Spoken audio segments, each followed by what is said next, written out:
Hello and welcome to News Now. President Muhammadu Buhari has once again assured Nigerians that his administration will continue to support and meet the operational and logistics needs of the Nigerian army in the fight against insurgency. Speaking at the graduation ceremony of the 23rd participants of the National War College of Nigeria, Abuja, Buhari saluted the sacrifices of the Nigerian soldiers in the fight against Boko Haram and also sympathized with victims of terrorism.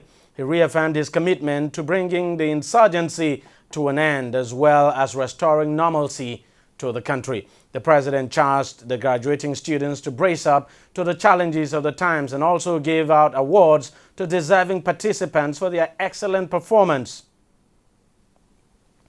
Nigerian troops on routine operation have discovered piles of street lamp poles used in making improvised explosive devices by Boko Haram insurgents.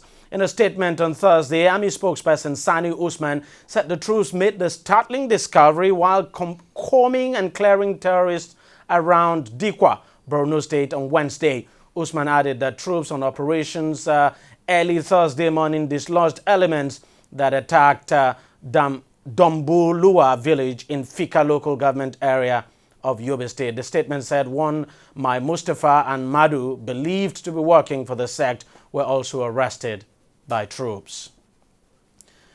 The Chief of Army Staff, Major General Tukur Buratai, has expressed confidence in the Nigerian Army, saying it is on track to effectively respond to emerging challenges associated with protecting the nation's territory. Buratai made the statement while leading serving Army officers in Abuja to participate in the monthly Ruth March exercise. He said the troops across the country were physically sound and mentally ready to take on any task assigned to them.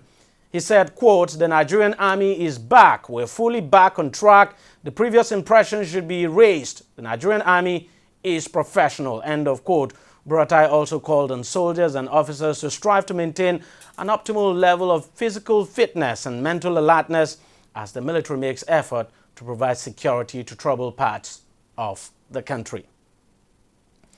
The Nigerian government has begun probing the accounts of the country's oil monopoly. The Nigerian National Petroleum Corporation, NNPC, chairman of the panel set up to investigate the management of the excess crude account proceeds and accruals into the Federation account, Adams Oshomole, told journalists in Abuja that the much-talked-about probe has finally begun.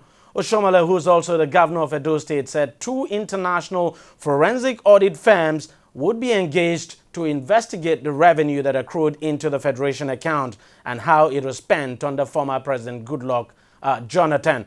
He said the audit would cover the period from January 1st, 2010 to June 1st, 2015, which is when former President Goodluck Jonathan resumed and left office.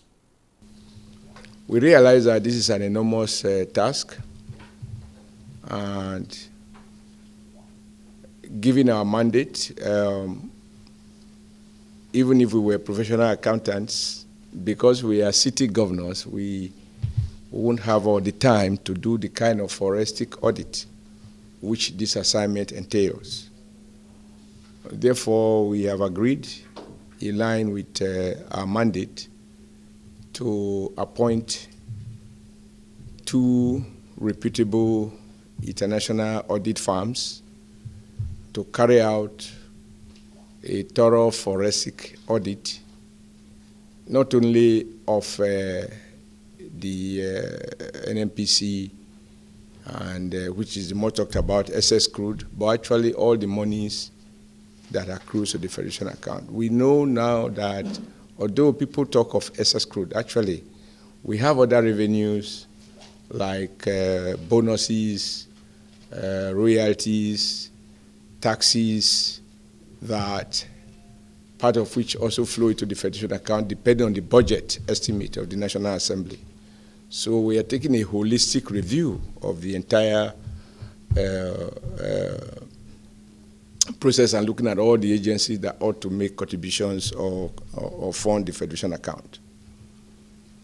So we are convinced that by appointing audit firms, we will allow professionals to carry out this exercise so that it will be free from any political coloration, and also will ensure that the outcome of the investigation we command the trust and confidence of all the stakeholders and the Nigeria public. We believe in the end we're going to be able to find, not just to establish what had happened over the period, but much more importantly, to see going forward, in the light of the changes that the president has promised the country, it's not going to be business as usual, that we start on a clean slate and everybody know the new rules of the game, and in particular that the laws as they apply to various institutions are implemented in full. So I think we started very well, and we worked together as brothers, and the Secretariat have been very supportive, and we are very confident that we are going to come out with something that will be of immense benefit to the Nigerian people. Some of you will wonder, okay, these books have been audited before, particularly in NNPC, with regards to the alleged missing funds. And some report was produced by PwC. But if you read that report, you will find that even the PwC expressed their frustration and points to the fact that they were not able to have access to all the information they needed. So whatever report that they were able to produce was to the extent that the information was made available. And an audit can only be as useful according to the information available to the auditors. And when the books were not opened, they didn't have any instrument to compel the books to be opened. But the good news now is that with President Buhari, all the books will be open. The president is clear that all the books will be open, so no agency has any protection.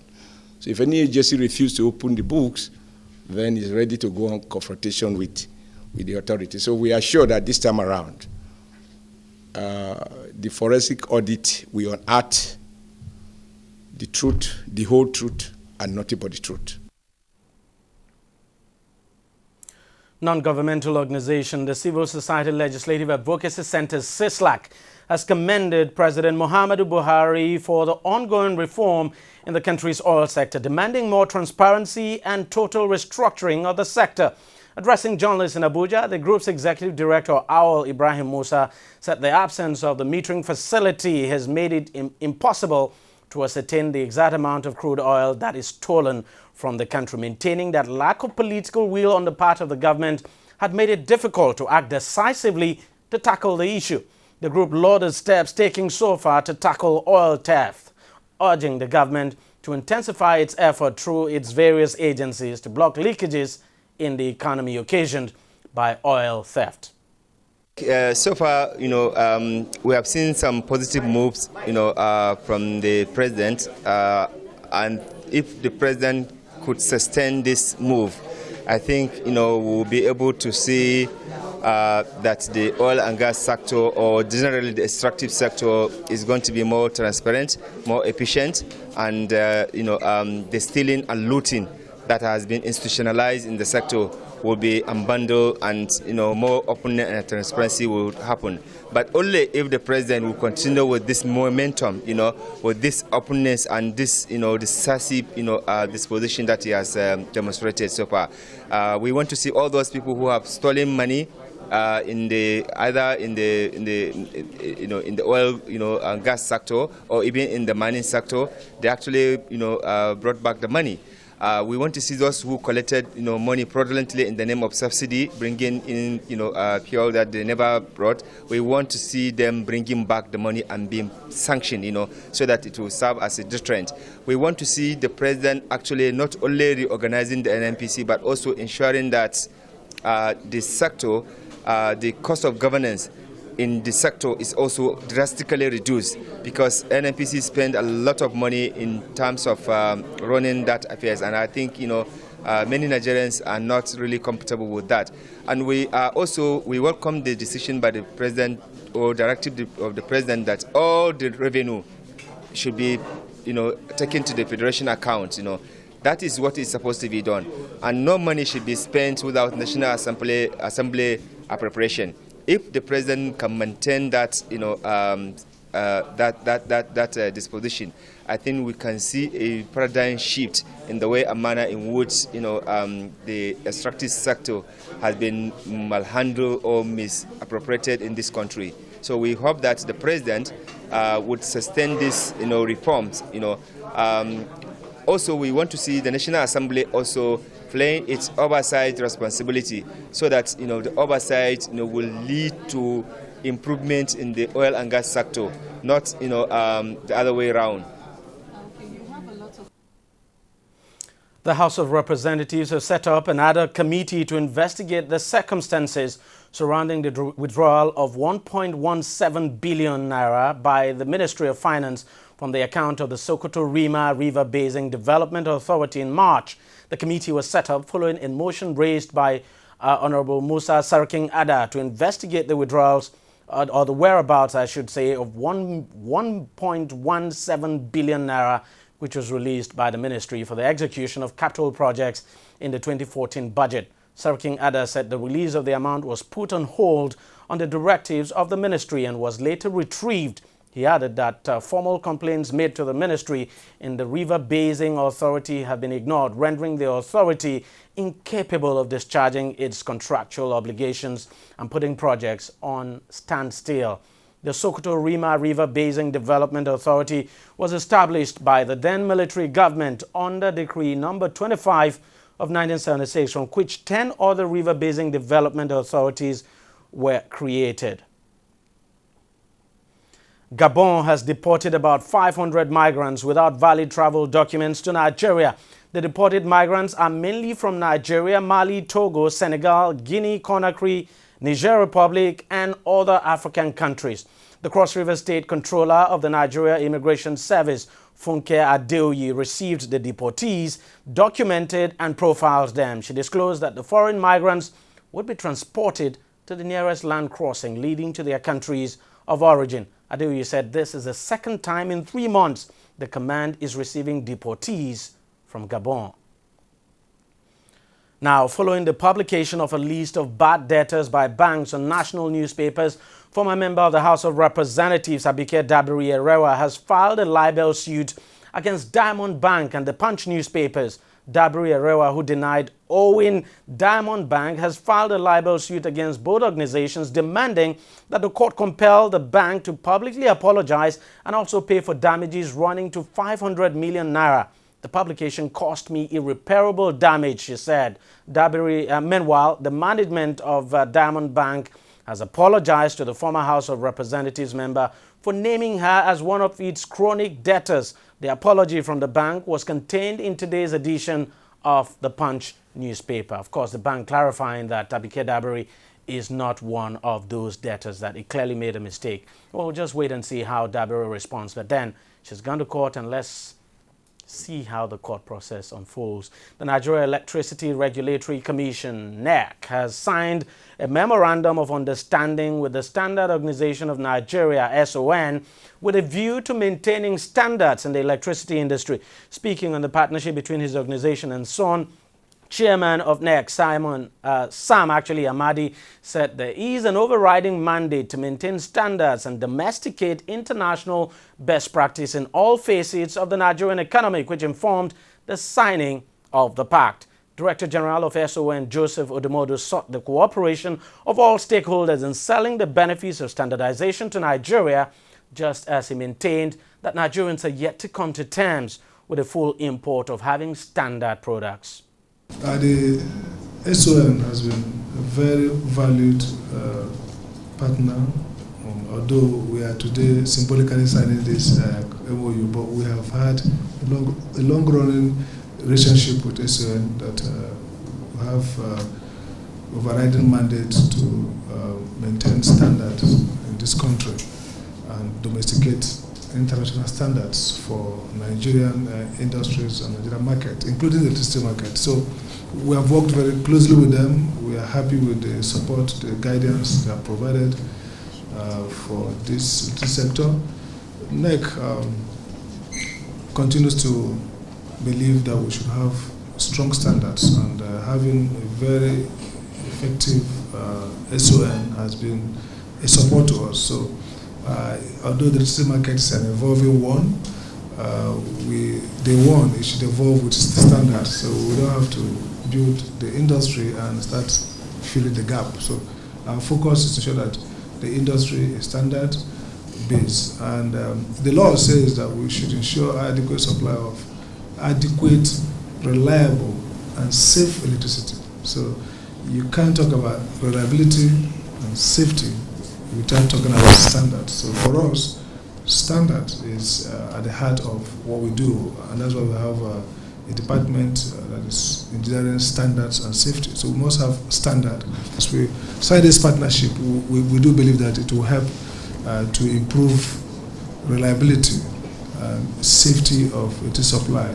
We are witnessing increase in electricity, and the hope is that the increase will continue. But what it will be increase that will not bring any downsides in terms of safety or environment, or products that are not standardized, and then there will be either injuries to consumers and to the public. So we will continuously need the support of the technical backbone of SON as we move this industry forward. Of course, it goes beyond, the mandate of what we all do together, because at the end of the day, I have seen and appreciated the fact that Nigerians seem to have a challenge with understanding the imperatives of having standard products.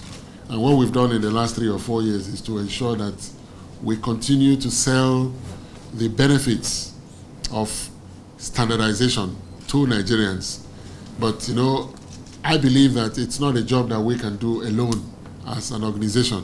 And so we collaborate with other agencies of government and also private sector to ensure that ultimately the life of a Nigerian in Nigeria should be the same as the life of anybody who lives anywhere in the world. That is our target.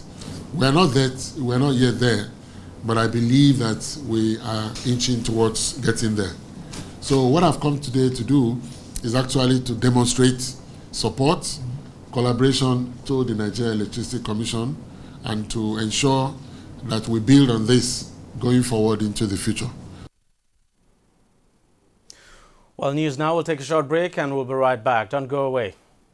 Every day, every hour, and every minute, news break in Nigeria. Things happen so fast, it's most times difficult to track and comprehend them. But that's what we do right here on TV360. 2015, would you want to come back again? It's like asking Jesus Christ if he knew he was going to die, will you want to come back as the savior of the world again? We do not just help you track the stories, we break them down, explore all the angles, analyze the issues so that you can fully comprehend the stories and use them to make the right decisions.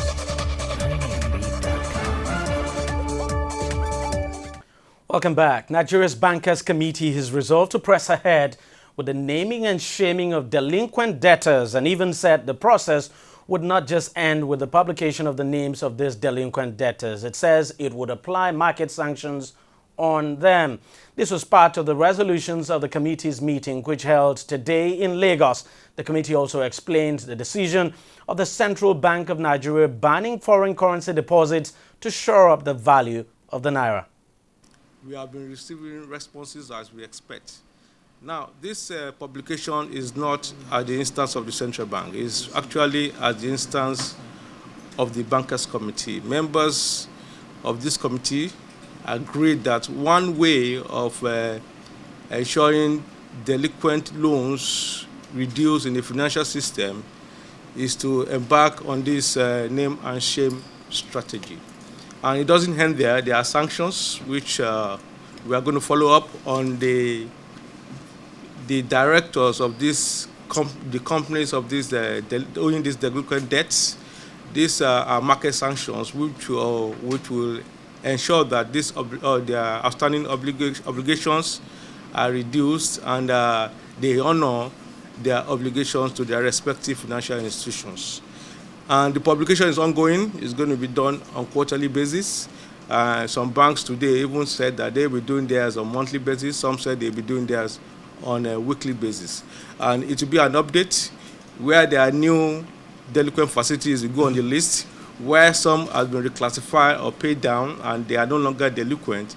It will no longer be on that list. So we expect some activities in this respect. At the meeting, what was made clear is that the operation of domiciliary accounts still remains pretty much the same, where you have unfettered access to your money, means you can transfer money into your domiciliary account and transfer money out of your domiciliary account without any restrictions. The only thing that has changed on domiciliary accounts is payment of cash dollars into your domiciliary account. Every other thing remains the same in terms of operation of domiciliary accounts. The second thing is, I think there just hasn't been a lot of awareness, because the amount of things you can do through the CBN window in terms of formea and invisibles are probably a lot more than people think. One, people talk about medical bills. You will continue to be able to do that through the CBN window. You will continue to be able to pay school fees through the CBN window. And I think as of today, the central bank has met all those sort of invisibles that he thinks are necessary. By and large, I think what you will see under our foreign exchange regulation is that most reasonable, legitimate expenses can be taken through the Central Bank of Nigeria window, and that people probably over-rely on a parallel market where most of their demand can be met through the official window at what is actually a better rate. Now, still on the Bankers Committee, the body also resolved to take the cashless policy nationwide, saying it is putting the necessary infrastructure in place to ensure that happens. The committee also warns those hawking new Naira notes on the street to desist from doing so, saying it would soon begin a crackdown on the practice. Cashless Nigeria is running in 5 states plus the Federal Capital Territory. And the states are Lagos, Ogun, Anambra, Rivers, and Kano, plus Abuja, the Federal Capital Territory. Essentially, the intention is to roll out to the whole nation. But we head back on this because we want to be sure it's a seamless process and project, as it were. So we're looking at infrastructural development in the other states, such that when they are rolled out in these other states, they are rolled out without any challenge to customers and to the banking public generally.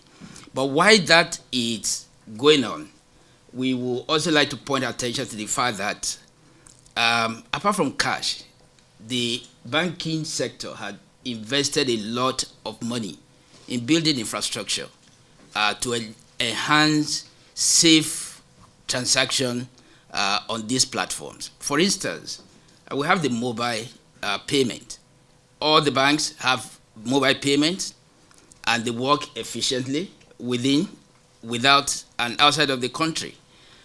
Essentially, really, we encourage customers to migrate a whole lot of their transactions to this platform because it ensures, it guarantees safety of money. Cash, you know the challenge with cash. All these challenges are mitigated on other platforms that are not cash. For those who have access to the internet, and I think a lot more people are signing up to the internet platform. A good number of us, certainly all, also have internet platform for payment. So we're looking at a situation pretty much in the future where cashless Lagos will become a national project. We got information that our currency is being hawked on the streets in different parts of the country. And the committee thoroughly frowns at that practice. And in the course of the discussion, we just thought, imagine the unthinkable, that you're on the streets of the United Kingdom and somebody's holding the pounds and hawking at a premium, or the euro in Europe, or in the United States, you see somebody hawking the dollar on their streets. It's almost unthinkable. But it is alleged that our currency is being hawked. So we want to use this medium to appeal to our very well-meaning Nigerians, that if you're in the practice of both selling or buying our currency in any situation, that you should please desist from it. It really is unacceptable to us as a nation to do that to our currency. That said, we have already notified the relevant agencies to go out there to verify that this is correct. And where this is found to be true, we will have to met out whatever sanctions goes with that kind of practice. So both the buyer and the seller will have to be made to face the law in that instance. And in this case, to the seller, we will have to go a bit further, and you will need to take us to the source of where you are getting that currency from. That way, everybody will have to desist from this practice, which is totally unacceptable to us as a people. Well, quite surprised that the Bankers Committee actually doesn't know that people actually hawk, new notes on the street. You don't need any proof. It happens. It happens. Everybody knows that. Now, crude oil futures slid further on Friday due to gains in the dollar, sending it rolling towards its longest run of weekly losses since the turn of the year. The global crude benchmark was already on track for its 6th consecutive weekly drop on a persistent oversupply of the commodity. U.S. crude was 20 cents lower at $44.46 a barrel after dropping more than 1% on Thursday when it hit a 4.5-month low. Italy arrested 5 North African men on suspicion of multiple homicide and human trafficking in the presumed drowning of more than 200 people, saying they used clubs and knives against migrants. The arrested men are 2 Libyans, 2 Algerians, and a Tunisian who were picked up by the police after survivors of the disaster testified to how the suspects had beaten and stabbed passengers during the incident. The alleged traffickers, aged between 21 and 24 years old, were accused by witnesses of branding with their knives the heads of those who did not obey orders, particularly Africans, while those of Arab origin were thrashed with belts, police said in a statement. Quite horrible. A French woman who was kidnapped in the Yemeni capital of Sana'a has been released after 5 months of captivity and has returned to her homeland, France. In a statement, President Francois Hollande's office said on early hours of Friday that the woman, Isabelle Prime, was returning to France in the coming hours. Now, France's Foreign Minister Laurent Fabius, in a statement, said he spoke to Prime. Fabius expressed excitement on Prime's release, saying, quote, "I'm extremely happy for the release of Isabelle Prime. The release of Isabelle Prime shows once again that France never abandons his people." Fighters in the capital, Sana'a, abducted Prime and her Yemeni translator, Shireen Zakawi, on February 24th, while the pair were on their way to work. Well, actually, Prime has now returned to France, and there you can see her when she returned to France, when she touched down at the airport in France. So she's been released. She's now back home with her family. The Islamic State militants have captured dozens of Christian families after seizing Karatian, a town in the central Syrian province of Homs. Now, at least 230 people were kidnapped, including dozens of Christians, some of whom were taken from a church in the town. Now, the town was captured overnight after heavy fighting with the Syrian army. Karatian is located near a road linking the ancient city of Palmyra to the Kalamun Mountains along the border with Lebanon. The headline militant, I should say, has been gaining ground in the desert areas east and south of Homs after it took over the ancient Roman city of Palmyra last month. To sports now, Super Eagles head coach Sunday Olise has invited 23 home-based players to begin training ahead of next month's African Cup of Nations qualifier against Tanzania. Among the players invited are current MPFL leading goal scorer Tunde Adeniji, Heartland's Bright Ejike, along with Warri Wolves' Gbolahan Salami, Solomon Kwambe and Nelson Ogbonnaya. The players are expected in camp by August 17th and will be joined by at least 5 foreign-based players before the game against Tanzania on September the 5th. Well, that's it on News Now. We thank you very much for watching. Continue to stay tuned to TV360. More programs coming your way.